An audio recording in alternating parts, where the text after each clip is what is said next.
Wow, Friday already. Like, how is this happening?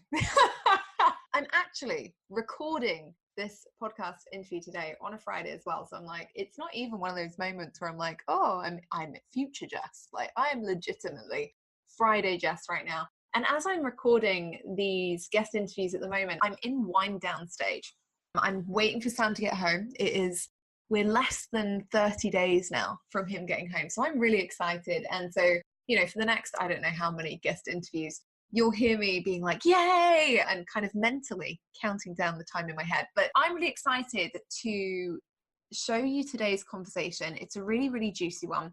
It's with one of my favorite people on the internet, a lady called Tara Newman, who you may know. She is the founder of the Bold Leadership Revolution podcast. And she's somebody that I've known in the online space for a long time, about 4 years. And we started our businesses at similar times. We connected online in a Facebook group. And over the last few years, we've caught up regularly. We once a month, we catch up now.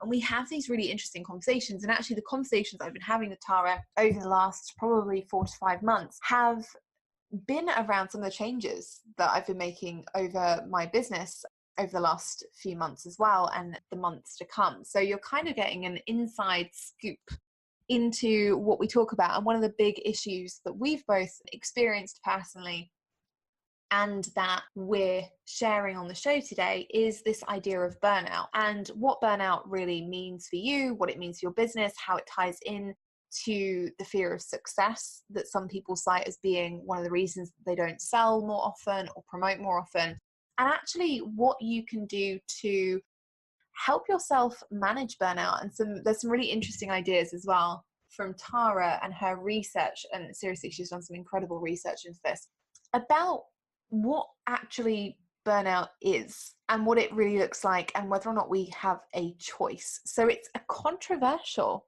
episode, and one that I'm really, really excited to have you join us on today, because I think it's going to get you asking yourself some interesting questions around what burnout is, what it might look like for you, whether you've already inadvertently experienced it, and what you can do to stop that fear of burnout actually stopping you moving forward the needle in your business. So it's a really, really juicy one. I'm very excited about it, and I can't wait to hear your thoughts.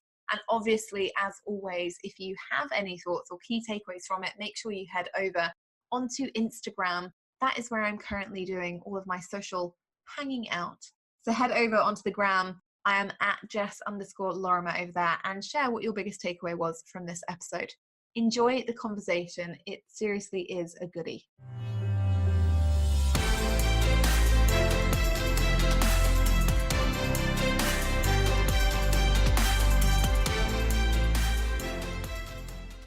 Okay, Poddies, I am really excited to bring one of my favorite people on the internet to the show today. So join me in welcoming the amazing Tara Newman to the podcast. Welcome, Tara. Hey, Jess, thanks so much for having me. I'm so excited. I feel like we haven't done this in a long time. It's been a long time since the days of yore, like 2 years ago when we used to do live streams together. Yes, that's so true. And it's funny because I listen to your podcast regularly, so I feel a little starstruck right now, even though you're a dear friend of mine, around being on your podcast. It's weird, isn't it? I always feel like that when I go on anyone else's. I'm like, oh, this is so cool. But also, this is fun. So I'm excited to have this conversation today, because this is something that, for those of you who probably haven't been privy to our friendship over the last, 4 years? I want to say 4 years. Oh, that's so crazy. We should have a friendship versary. We should get one of those cakes. But for those of you who haven't been privy to our friendship over the last 4 years, we have met up regularly, virtually, to talk about just anything and everything. And I remember when we first started out, we both had these similar backgrounds. We'd both been really successful in corporate. We decided to start businesses. And actually, in the grand scheme of things, we were both successful in the business world relatively quickly. And so we started hooking up, and we would meet every month for just chats around the business world. And then I worked with you on some sales stuff. You worked with me on some mindset stuff. And we've done that for the past 4 years. We've been friends. We've worked together. We've been each other's clients. And it's been a really, really awesome friendship, because I feel like I've learned a lot from you, and I think that extends, I hope that extends the other way. I was thinking about this yesterday because I was listening to your podcast on credibility. And I'm like, I didn't realize you didn't say it, but you probably have a genius IQ, don't you? I do, You embarrassingly. do. I was like, of course, like you are so not of this, I can't explain it. You're so unique and you're so different. And I so enjoy our conversations because I feel like they are real and they are honest and they're just tell it like it is, like we both are. And yeah, direct. And it's just, I appreciate you so much, Jess. And that's all I have to say. I really appreciate our friendship. Well, I appreciate you. And so for those of you who, again, don't see the inside of our calendars, even now, every month we have a standing date where Tara rocks up in her bedroom, I rock up in my office, and we sit and, I drink wine because it's usually the evening, and Tara drinks, tea. And we just talk all the things through. So I'm really excited about today because we're going to be touching on something that we've both experienced in the world of corporate, and I think that a lot of entrepreneurs are going through at the moment, and it's this idea of burnout. So do you want to kick it off with what burnout means to you? Sure. Well, I think it's really one of the other things I think you and I have in common is this desire to really, truly, deeply understand the people who we are here to serve. And like at the core of our work is listening and understanding and digging deeper. And, I see you as, like a mentor in that way, because it's something that I enjoy doing too. I have a research background. You have a genius IQ. And I think it's so important. And I don't think a lot of people understand how important it is to get to know your people. So you were just going through this amazing survey experience and you said, hey, like one of the big concerns for women who are in this multiple six-figure space wanting to grow to seven figures is this fear of burnout. And I was like, oh my gosh, yes, that comes up so much for my clients and my community as well. And I think that I have a unique perspective as someone who has gone through it. I have a unique perspective as somebody who has built their business to heal from burnout when most business owners experience burnout, right? Like, so who builds a business to heal from burnout? Like that doesn't even make sense. And I'm noticing some things in the marketing space that I think is like adding to an unhelpful paradigm. I agree. I think it's really interesting. I love what you said there about, who builds a business to get out of burnout. And it's always fun for me because both of us did exactly that. You were super successful in corporate and had this period of burnout and decided to build your business. I did exactly the same in 2014. And I don't know why. I kind of thought almost that building a business would be easier because I don't know whether this is the same for you, but I almost felt it would be easier because I was like, well, it won't be so high pressure. I'll only want to make like six figures or something. And I honestly did not see that as being difficult. I was like, well, you just go out and sell a few things and you're all good to go. And for me, the idea that I could get up when I wanted and be able to exercise when I wanted and spend time, actually looking after my own health made me feel like running a business would be this kind of easy ride. And it wasn't until I actually started doing it that I figured actually, there's a lot of stuff that goes into it that I perhaps hadn't anticipated and that could have really set me back up to burnout again had I not been really clear about what my boundaries were around my working hours and around what I was going to do. And more importantly, I think for me, was the activities I was actually going to spend my time on and getting somewhere with those activities versus just doing everything and hoping that something was going to stick. Yes, I agree 100%. And I think, all right, so you asked me on like my experience with burnout, I think was the question before I took us off on another tangent. And for me, I had always been, so in high school, I actually just told this story recently. In high school, I was an underperformer for all my reasons that I was an underperformer. And then somewhere around my senior year in high school, I swung the pendulum, as we do when we make change. I swung the pendulum all the way to the other side and became a high performer.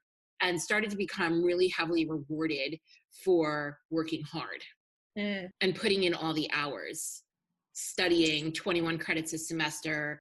I was going to school at the time, undergrad, for clinical psychology. And at the time I'm much older than Jess. So in 1995, it was very competitive. I don't know if it still is today, to get into a PhD program.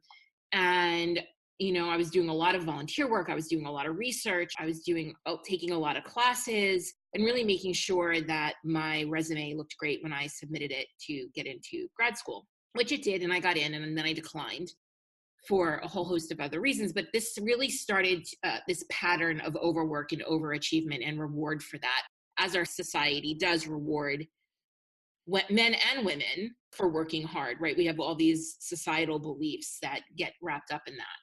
And then I went on to grad school, where I studied industrial organizational psychology, which I think is another unique perspective that I bring to this, because while everybody else has their head down doing the work, I've got my head up, and I'm concerned with, one, how is the work getting done? And two, how do we improve our performance incrementally each day? And none of this comes through burnout. The answer is not burnout to either of these questions. And so I then went and took my high achieving ways off to the working world. And I did okay in my 20s, because adrenal functioning is really good in your 20s. And then by the time I was 30 and had kids and was going through the stresses of life, of owning a home, of running our first business, which ended miserably in bankruptcy, a lot of stress compiled on top of that, I burned out. And I kind of went on this journey to unpack my burnout. And it has taken me, I left corporate I started my business in the end of 2014, probably I think around the same time you did, Jess. Yeah. And then I worked in corporate still while running a business and being class mom and burning myself out further for about 9 months. And then I put in my notice. So I've been out of corporate since late 2015. I spent 2016 completely focused on my health, really just kind of sleeping and getting some answers and taking care of myself and creating better habits. And then things have gotten better, and then things have kind of slipped off again, as it does, as life gets busy, as your boundaries tend to slip. We're human. And so I've had this kind of evolution, which has given me all these different perspectives. And what I started to realize around the time you were bringing this up was that in marketing today, we have to polarize, is what we're told. Yeah. And so we're getting very one end of the spectrum marketing and the complete other end of the spectrum marketing. So we're getting marketing that's like hustle, hustle, hustle. And then we're swinging that pendulum back the other way, where it's like, especially speaking to women, hey ladies, don't hustle too hard. You're going to burn out. That's not good. That's masculine. That's unhealthy. Everything should be about ease, which I think then gets translated into easy. Well, this is the interesting thing. Like, if I see another pastel colored website telling me I need to focus on flow, I'm going to kill someone. Like, I genuinely am, because I'm so frustrated, because not just because it makes it seem easy, but because it makes me feel less intelligent. Like, this is what it makes me feel like when people say, Jess, that it just has to be all ease and all flow. I'm like, well, am I really stupid then? Because every single level in my business, I've had to work, whether that's been brain work and actually thinking about what strategy do I want to implement next and how do I want this to go in terms of direction, or whether it's actually that I have had to have those late nights figuring out, oh my God, why does the stripe button not work on this? Why is the tech down? Why is this not all linking up in the way that it should? And I actually feel quite offended by that idea. I want to operate at some level in my business with balance. But I think there's a very big difference between balance and it all has to be easy and it should just all flow and it should just all be automatically aligned. And that should be like this really easy process, because when you don't get it, it makes you feel like a failure before you even started. That's what I'm saying. I think there's like a giant and here. Yeah. And I think people are really misunderstanding ease. And when you misunderstand ease, you wind up in that population where more than 75% of women own businesses are making less than $100,000 a year. And because ease comes when you work more in your strengths, when you eliminate the things that drain your energy, when you understand when your peak times of productivity are, which is flow, like a legitimate thing, but we're like making it something else. But nobody's talking about that. You Like, know, everyone's saying that flow is you wake up and you just automatically know exactly what to do. I really love that you framed it like that.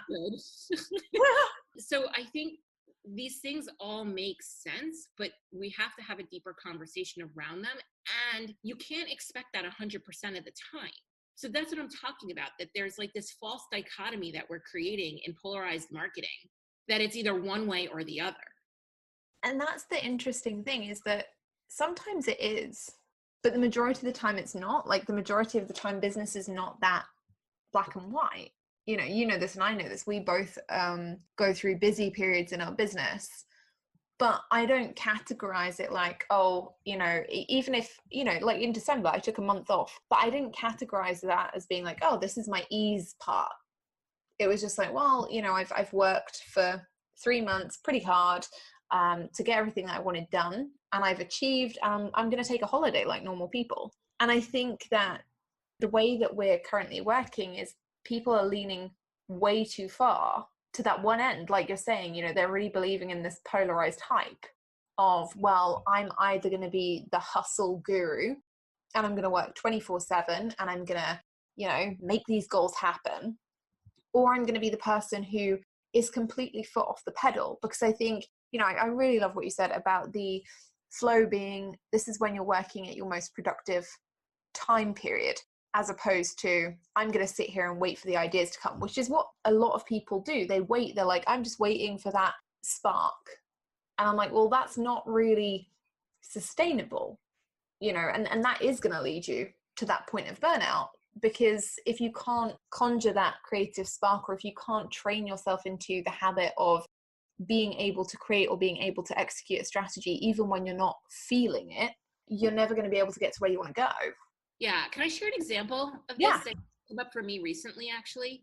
So one part of my life, so I'm juggling kids, right? And a spouse who has his own business and running my own business. And I've got a full plate. And so because of the kids, love them, I have often for a long time used them as my excuse or my crutch for why I couldn't do something. That is a story that I have had to transcend for myself, which I have. But my peak time of productivity is like first thing in the morning. And the thing that I'm doing a lot in my peak productivity time is getting my kids ready for the day. And so it becomes this friction that doesn't feel good. And I've always liked to start my work day at 7:30. When I worked in corporate, I would love getting into the office at 7:30. It would give me a half hour to an hour before anybody came in. It was my thinking time. I wasn't trying to prove anything. That was just my best time of day. That was like my peak productivity hour. And so that time right now is largely consumed with getting my kids off to the bus. And we have help in the house, but we have help at different times, not at that time. And so I started playing around with, what if everybody tells you your morning has to look like a miracle morning, and like you have to get up and you have to meditate and you have to journal and you have to move for 20 minutes and but like, what if I got up and I just got to work, because that's my peak time? And not only do I get up and just get to work, I tend to do really well focusing at a coffee shop, throwing on my noise canceling headphones with some binaural beats, with my cup of coffee for an hour and a half, and just getting things done. And so I started getting up and going to the coffee shop at 5:30 in the morning, because that would put me home at 7 o'clock, where I could then get my kids breakfast and get my kids on the bus and get my kids ready. And it's not easy getting up at that time. No, I was going to say, if 5 a.m. Not going to happen. Working out the ideal life, this would be happening at 7. But I don't get that option right now based on how my life is constructed. So, but if I get up at that time and I do this work for an hour and a half between 5:30 and 7 o'clock, do you know, Jess, I get probably 4 hours worth of work done in that hour and a half? Do you know that I feel so free and so much ease and so much joy. And I'm so much more present with my kids at breakfast and getting them on the bus. It is the best use of my time. And then often I don't have to work much else throughout the day. So I really like that, because I'm like you. I'm an early bird. If I get up early and I work, I can get everything done in a really short period of time. I guess my thing, and I know that everyone is going to be listening and being like, yeah, well, it's all right for you, Jess, because you don't have any dependents. It's all right for you, Tara, because you've probably got a really supportive husband who doesn't mind the fact that you have to get up at 4:30 a.m. to go to the coffee shop or whatever. But this is just, again, it's the excuses that we make for ourselves, right? And it's not, it's about priorities, I think, for you Right. and for me. And that's one of the biggest things I think that's come from our friendship over the last few years. And one of the biggest things I've taken away from you is, what is my actual priority? And am I doing the things that will make that happen? Versus, am I fitting into or conforming to the mold that everyone else expects me to fit? Here's what this has taught me. This has taught me a few things. And by the way, I don't do this every day because I have a non-negotiable around how many hours of sleep I get and the quality of sleep that I get, because I've burned out. So this does not happen every day, but I plan for pockets of time, sprints, you can call them, where I've got a project, a very specific project that I'm working on. Now, when I get to that coffee shop, my tasks have been mapped out the night before. I'm sitting down, I'm setting my timer, because Parkinson's law is real and our work does expand to the amount of time you give it. Not because I'm being rigid and disciplined, but because I have a mission. I have a purpose. The work that I want to get out in the world is important to me.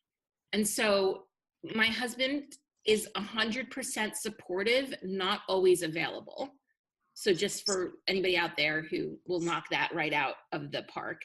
However, my children are old enough now where they can stay home in the morning by themselves while I am out 5 minutes away from my home. And I also know that this is not going to happen for weeks and weeks and weeks and weeks on end.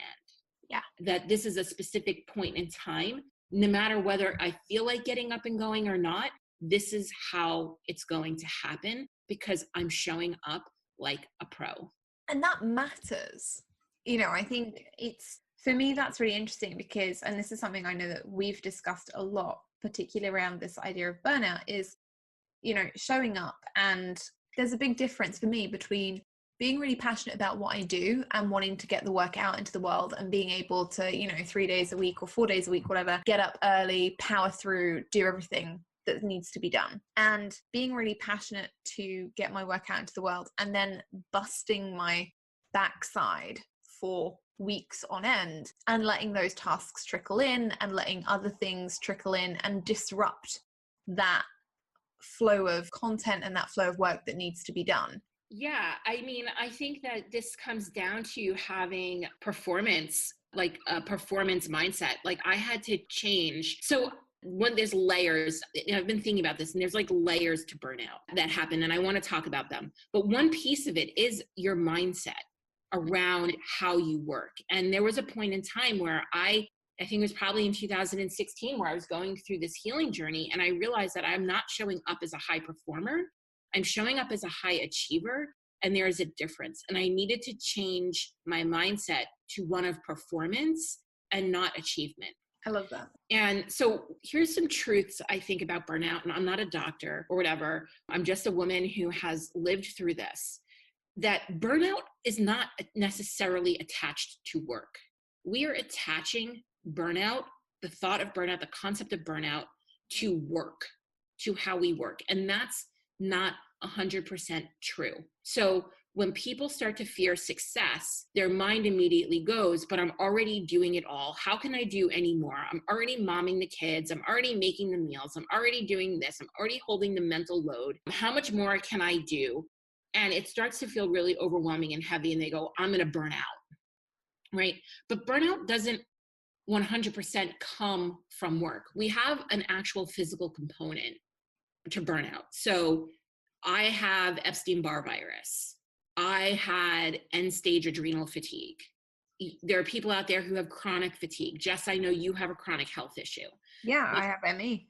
Right. So this is one component of it, that there's actually physically, when you do blood work, like there's something happening underlying in your system that you're not aware of and you're ignoring, and is causing other symptoms and things to happen, including things like that are symptoms of burnout, which are fatigue and brain fog and irritability and mood swings and depression and hormonal imbalances, right? So there's like a physical thing. So if you feel like you are burned out or burning out, go to a doctor, preferably not a traditional doctor, in my opinion. Functional medicine or naturopathic, medicine or something like that, and get your blood tests done, check for food allergies, check for inflammation, check for hormones, like do the check, right? Don't immediately go, oh, it's because how I'm working. Right. I think that's really important, because I think, the other thing is that there's a difference between being tired and being bored and being like creatively done and being burnt out. And I think what we're seeing is a lot of entrepreneurs who are doing a lot of busy work and they're going, oh, I'm really burnt out. And I'm like, well, are you? Or is it that you have a defining issue in your business that's, taking up more headspace than you like? Or is it that you have this actual physical symptom of burnout? Or is it a combination of the two? In which case, again, see a doctor and find ways to do that. But I think it is important to mention that just because we say the word burnout, it doesn't mean that everyone's is, can we say real burnout? Is that is that too mean? I'm like, no, I think I think marketing is creating a perception. I think it's creating a buzzword. Yeah, burnout is the new cool thing to have. The first thing that people who are selling you on membership sites or on webinar funnels is to tell you that the way you're working now is causing burnout. Yeah. So you need the webinar funnel, or you need the membership site to stop working one-on-one, because one-on-one work creates burnout. It doesn't. My entire business has been built on one-on-one work, which was scalable, which can be leveraged and can contribute to multiple six figures in business without burning out. I've done it. But this is the thing though, I think we are seeing this marketing, and I know you're going to touch back on this in your layers, but it has become this badge of honor, or become a category of marketing content that is like, oh, well, if you haven't burnt out, perhaps you shouldn't be doing these things, right? It's almost like you have to earn the right to have your webinar funnel or have your membership site or your recurring revenue product or whatever.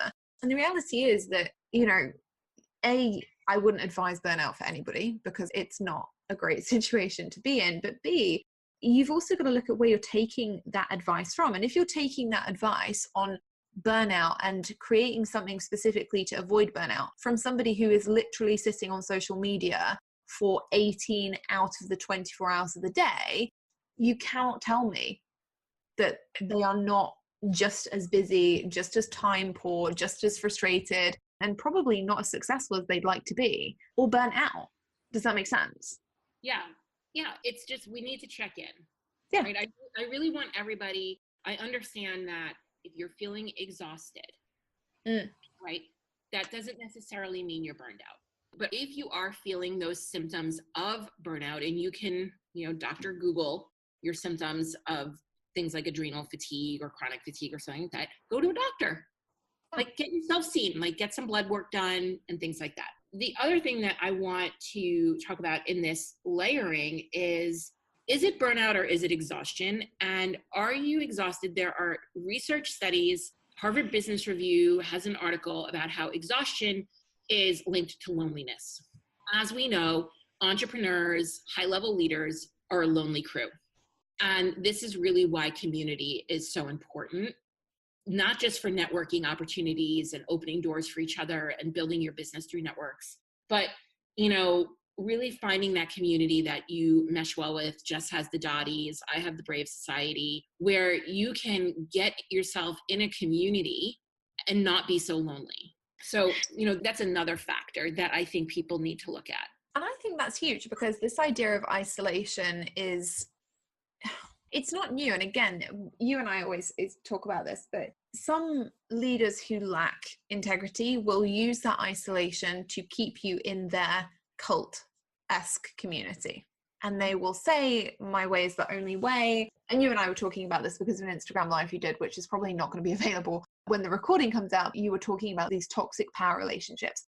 And so some leaders are going to use that isolation to their advantage when they're selling to you. And they will actively prey on the fact that, you know, people feel more lonely when they're entrepreneurs. They have fewer networks and links to ask, you know, hey, does this really work? Hey, what are you doing with X? Can I have some support? Can I get some advice from you? And I think it's really important that whatever community you choose, you have something. And I also think it's important that you validate that community you choose with being a community that you actually invest in. Because whilst I've got a lot of time for free communities, you know, and I dedicate a lot of my time to my own free communities, when you're actively looking for help, for support, for advice, you want it from people who are at the same commitment level as you, and also at similar business levels, so that they can actually give you the right help, support, and advice without the bias of trying to sell you something. Because, you know, that will only lead to this kind of burnout of, I've bought all these products, programs, services. I don't know what else is going to fix my problem. I haven't even maybe completed any of them yet. And now I just feel like a failure. I feel burnt out, and I don't want to participate anymore.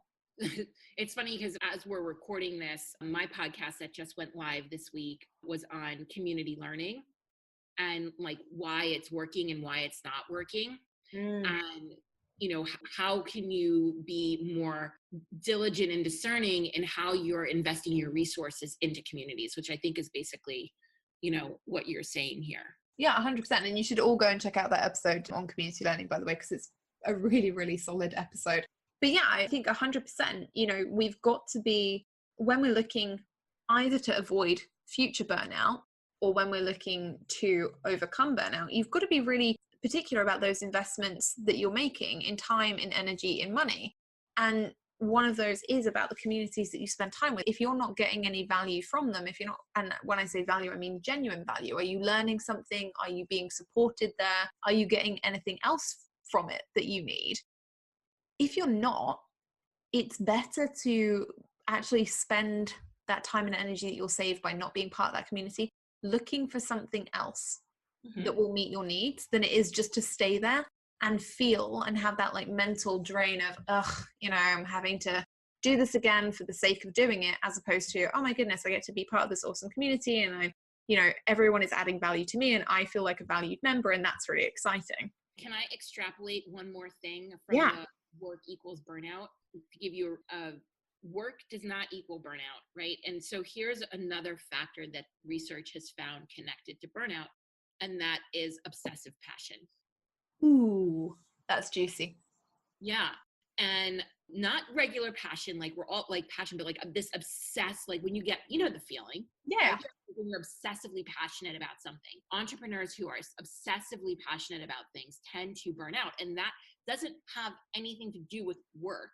That is part of your identity. That is a belief system that you have going on for you, where you're obsessively passionate about something. And knowing that, and you might be like, well, Tara, there's nothing I can do. Like, that's just who I am. But you can be more aware of it, because I'm somebody who is obsessively passionate. So when I saw that statistic, I was like, oh yeah, you're talking to me. I get really passionate about things. And recently, a couple of years ago, I found CrossFit, and I found myself becoming, I knew before I even went in, I'm like, oh my God, this is going to be my jam. I'm going to get really obsessive about this. And that's when, you know, that awareness kicks in, and it runs in my family. We're all obsessively passionate about things.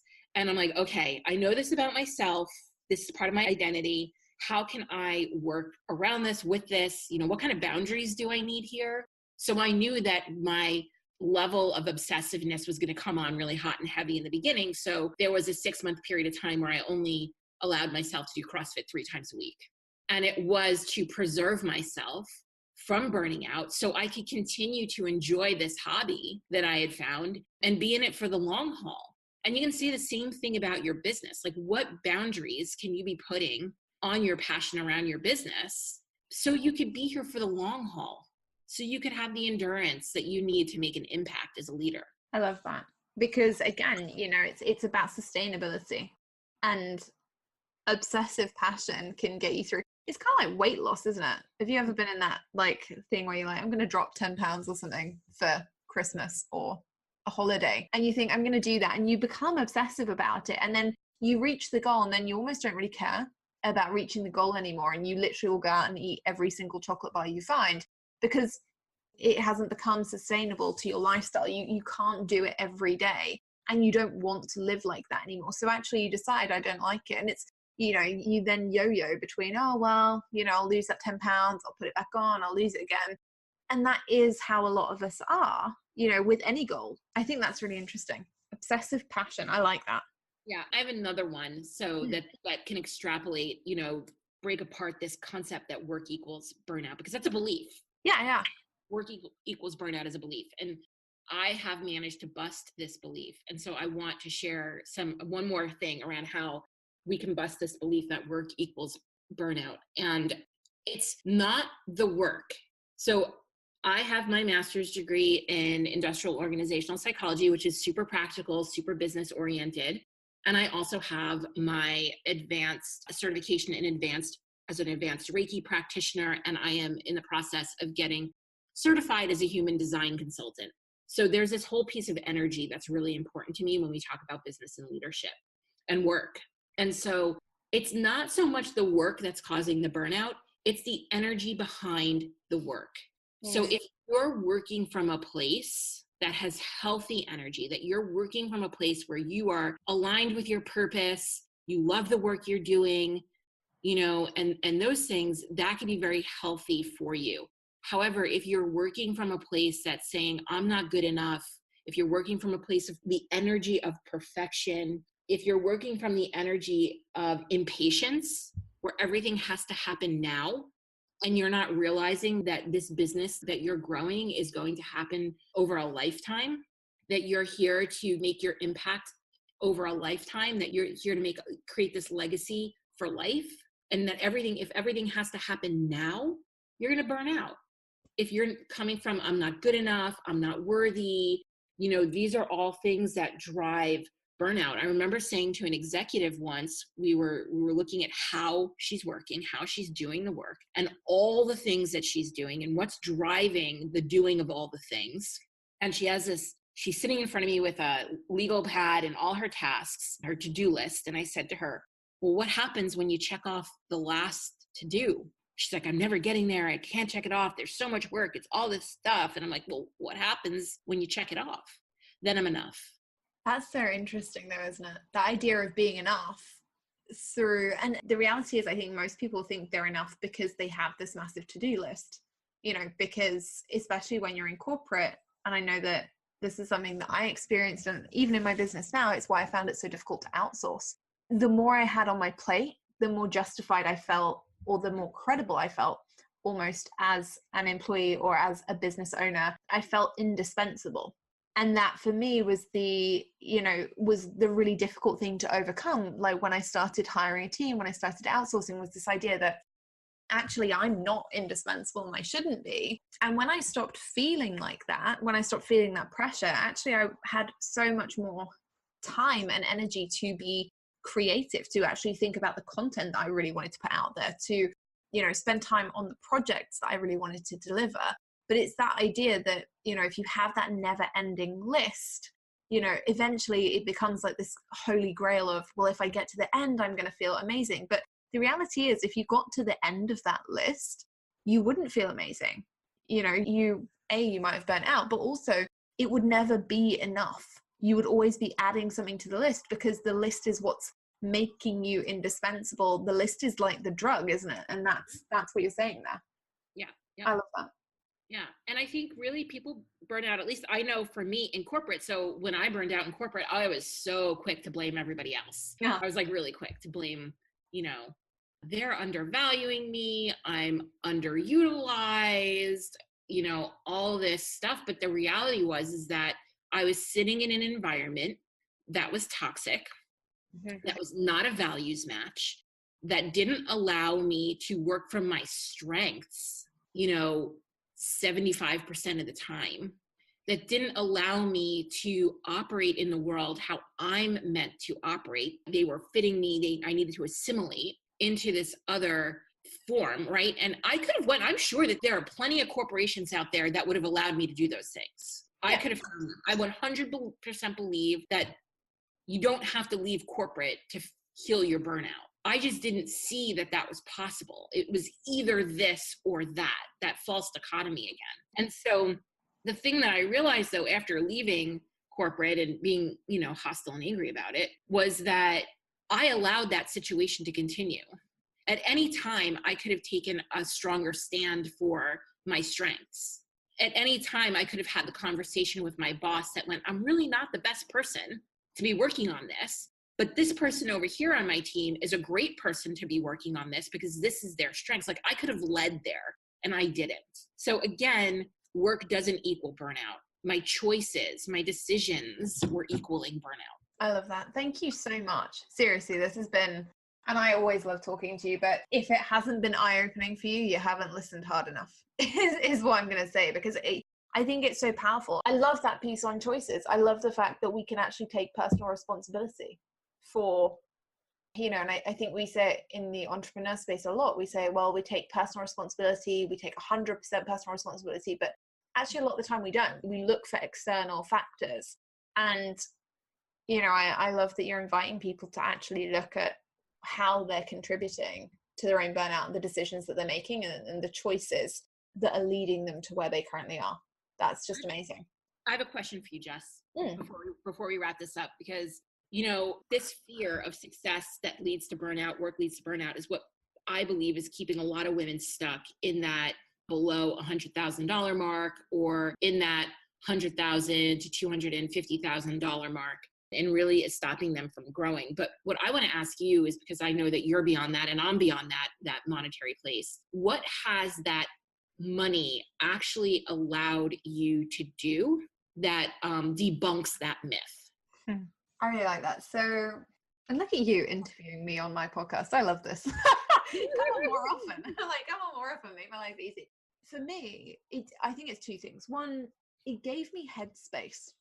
Mm-hmm. Having money available gave me the headspace to breathe and actually make decisions from an empowered place. And you were talking earlier about toxic energy leading to the choices that we make. And for me, being able to make money, know that it was coming in, know that it was going to be consistent, meant that actually I didn't make choices because I felt like I had to. I made choices that I wanted to make. I was able to be strategic. I was able to relax knowing that I had a stable financial income and that I was going to be okay. Whatever was going to happen financially, I was going to be secure. And that made life a lot easier, just having that headspace. The second thing that it did for me was give me the ability to outsource. And actually that was something that was really hard at the beginning, and that I honestly felt like I was going to burn out outsourcing, because it's, hiring a team is tricky. You have to go through lots of hoops to find the right people, and you have to spend time training and all this kind of thing. And as somebody who is very type A, I didn't want to let go of that. And it almost threw me back into that whole energy piece of, well, I have to make this decision. And everyone says that to scale, you have to hire a team and blah, blah, blah. But once I'd actually got past that and gone through that tough phase of hiring and training and making sure that people had continued professional development, actually it made my life a whole lot easier. And it took me further from burnout than I've probably ever been, and took me way more to the side of success, because I had people who were genuinely rooting for my business, who knew that in growing my business, their business would also grow. And that's a really powerful thing, to have people on your side, I think is hugely powerful. Yeah, I would agree. And I would say that getting some of those people who see your business as your business, you have to pay a little more 100% than you would be willing to pay maybe, or that you could pay if you were making less money. I 100% hear you with that. For me, it's even allowed me to go and have medical treatments that my insurance doesn't pay for. Yeah. It's allowed me to buy the supplements that I need that make me feel even better. So really starting to heal some of those physical pieces of it. I have a client who runs retreats, and she just ran a retreat in India for 10 days. And that's a really far plane ride. And she shared in our mastermind that her biggest win was that she, on her way home from India, one, she was able to upgrade to business class seating, which when you're on a flight for 24 hours is probably heaven. I've never flown for that, but I'm just assuming. Yeah.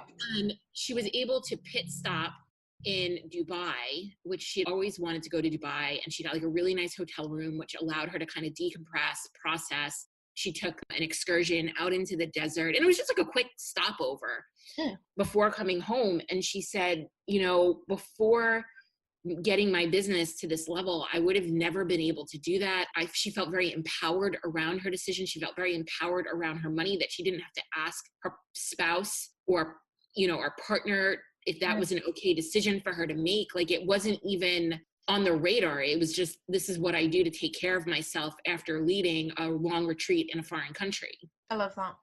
Yeah. I really like that. And that is how you have to become. I think, you know, when it comes to fear of success, a lot of people, and there is an episode with Shane and Jocelyn Sams who talk about exactly this, so I won't go into it, but there is a fear that you become a different person. I don't think you become a different person. I think you change your experiences and you understand what the best ways are of prioritizing yourself so that you can continue serving at your best level for other people. And I think that's a really important distinction to make, you know, when it comes to burning out, avoiding burnout, managing burnout, recovering from burnout, running a business after burnout, anything like that. I think you have to make that distinction around, I am prioritizing myself so that I can continue to serve, as opposed to saying, you know, I'm being selfish and I'm just going to do whatever I want and hope that the rest of it is going to fall into place. Exactly. I love it. Thank you so much for coming on today. I really, really appreciate it. I know everyone's going to have got an awful lot from this. So where can people find you if they're like, I need more Tara in my life, which everyone does because I do. And also, you know, you have some incredible content around leadership and performance. And I know that you're doing some huge things around these layers of burnout as well. Where can people get more information, meet you, and join your community? Thank you. Thank you. I am always interested in meeting new and inspiring people. It is pretty much the only reason why I use social media. And at that, I only use Instagram because it feels like it's like the best place to connect and to really have conversations. So you can find me over on Instagram at the Tara Newman, or my podcast, The Bold Leadership Revolution, which is on all podcast playing devices. And it's amazing, by the way. If you haven't listened yet, make sure you do. It's really good. You even do these really cool snippets that I like on Insta stories.